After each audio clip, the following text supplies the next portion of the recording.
আসসালামু আলাইকুম, সবাই কেমন আছেন? আশা করি সবাই আল্লাহর রহমতে অনেক ভালো আছেন। তো কিছুদিন যাবত আমার বড় পাখিগুলো ডিম দিতেছে, আর ডিম দিতে হঠাৎ বন্ধ করেছে। কি জন্য বন্ধ করেছে ওইটা আমার এক বড় ভাইয়ের সাথে যোগাযোগ করলাম। উনি বললো ইসেল এবং ক্যালপোরেক্স খাওয়াইতে। তো ইনশাল্লাহ ইসেল আর ক্যালপোরেক্স দেওয়ার পর ওই দেখেন ডিম পাড়া শুরু করে দিচ্ছে আবার ইনশাল্লাহ। তো ডিম দেওয়ার নিয়মটা যদি কোনো ভুল ত্রুটি হয় সবাই ভুলটা ধরা দিবেন, আর কমেন্ট বক্সে জানাবেন অবশ্যই। ইসেল এবং ক্যালপোরেক্স খাওয়ানোর নিয়ম হচ্ছে সপ্তাহে 3 দিন।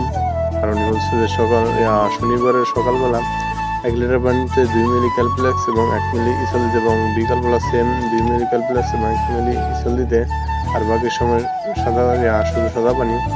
তো এভাবে সপ্তাহে 3 দিন, মানে শনি রবি সোম 3 দিন চলতে থাকে ইনশাল্লাহ। আর এভাবে ডিম দেওয়া শুরু করছে। আর যদি কোনো ভুল ত্রুটি হয় সবাই আমার সময় জানাই দিবেন, যাতে আমার সমাধান করে নিতে ইনশাল্লাহ।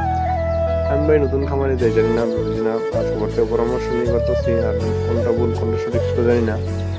তাই সবার কাছে রিকোয়েস্ট একটাই, যদি আমার কোনো বলতে কমেন্ট সবাই জানাই দিবেন আমার পেজে এবং টিকটকে। অনেক খামারি ভাইদেরই ফলো দেওয়া আছে। তো ভাই আপনারা যদি কেউ আমার ভিডিওটা দেখেন অবশ্যই যারা আপনার সঠিক পরামর্শটা দিবেন, আর ওই পরামর্শ আমি চালাই দেবো ইনশাল্লাহ। নতুন খামারি বুঝে না ভাই, তা আপনাদের থেকে পরামর্শ চাই অবশ্যই। আমার খামার সামনে থেকে একটা নোংরা আছে ভাই, অনেকদিন ধরে সময় দিতে পারি না, বৃষ্টি গেছে কিছুদিন আগে, তাই সময় দিতে পারি না, ঠিকঠাক করতে পারি না। তো ইনশাল্লাহ আগামীকাল থেকে শুরু করবো। আজকে বিকাল হয়ে গেছে, আর সময় পাবো না। কাল কথা বলতে বলতে আমার ওষুধের সাথে পানি গল দেওয়া শেষ। আর এখন আমি চলে যাবো আমার আপুদের বাসায়। বড় পাখি ডিমগুলো ভারী করতে একটু কষ্ট হইতেছে। আর ভাই নতুন খামারি হিসেবে নতুন খামারি না, আমরা শখের বসে করছিলাম, তারপর বাণিজ্য করা শুরু করতেছি। বাচ্চাগুলো বড় হয়ে গেলে শুরু করবো। আর আমার এত বড় পরিমাণে কষ্ট এত বড় বাইরে, তাই আমি একটা খাতা বানাবো ইনশাল্লাহ, সামনে একটা ঘর তুলি।